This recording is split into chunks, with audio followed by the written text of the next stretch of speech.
भारत सरकार की तरफ से 5,958 करोड़ जो रुपये सैंक्शन किए गए हैं बजट लद्दाख के लिए। पिछले साल भी तकरीबन इतना ही था और इस साल भी सेम ही है। लेकिन सबसे बड़ी जो मुश्किल ये है कि 2 साल कबल हमारे ऑनरेबल होम मिनिस्टर साहब ने प्रॉमिस किया था कि लद्दाख का जो बजट होगा वो नॉन लैप्सेबल होगा, लेकिन अनफॉर्चुनेटली लैप्सेबल होने की वजह से यहाँ शॉर्ट सीज़न वर्किंग सीज़न होता है और इस वजह से आधे से ज़्यादा पैसा जो है वो लैप्स कर जाता है। दूसरी बात यह है कि लद्दाख को अब यूटी बने हुए 3 साल हो रहे हैं, लेकिन अब भी जॉब के क्राइसिस हैं। अब भी हम देख रहे हैं कि हमारे इंजीनियरिंग कॉलेज का काम जो है वो नहीं शुरू हो रहा है।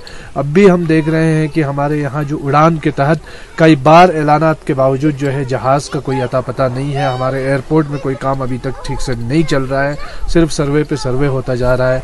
हम ये देख रहे हैं कि यहाँ पे कोई इंफ्रास्ट्रक्चर लद्दाख की यूटी बनने के बाद ग्राउंड में हमें कुछ नज़र नहीं आता है। यहाँ टूरिज्म के शोबे में भी बिल्कुल ना के बराबर कंस्ट्रक्शन है, कोई कंस्ट्रक्शन नहीं है।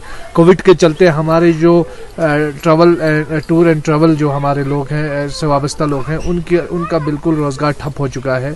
यहाँ डिजिटलाइज करने की बातें की जा रही हैं बजट में, लेकिन अनफॉर्चुनेटली बहुत सारे इलाके ऐसे हैं जो डिजिटली कनेक्टेड नहीं है। इस वक्त पूरे देश के साथ जो है वो डिस्कनेक्ट है और पूरी दुनिया से डिस्कनेक्ट है।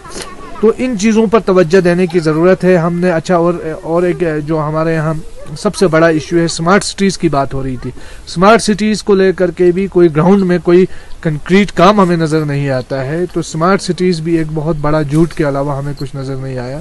तो इन प्रोमिसेस को फुलफिल किया जाए और इतना बड़ा जो पैसा नज़र दिखाया जाता है, उन पैसों को का कम से कम ग्राउंड में कुछ हमें नज़र आना चाहिए, विजिबल होना चाहिए। हमारे जो इस वक्त कैजुअल लेबरर्स हैं या फिर आप देखें वो उनकी रेगुलराइजेशन की डिमांड कर रहे हैं, मिनिमम वेजेस की डिमांड कर रहे हैं, लेकिन अभी तक उनकी डिमांड फुलफिल नहीं हो पा रही है। हम उम्मीद करते हैं कि भारत सरकार इन चीज़ों पर और यूटी सरकार भी इन इश्यूज़ पे वो तवज्जो देगी और इन इश्यूज़ को हल करने की कोशिश करेगी।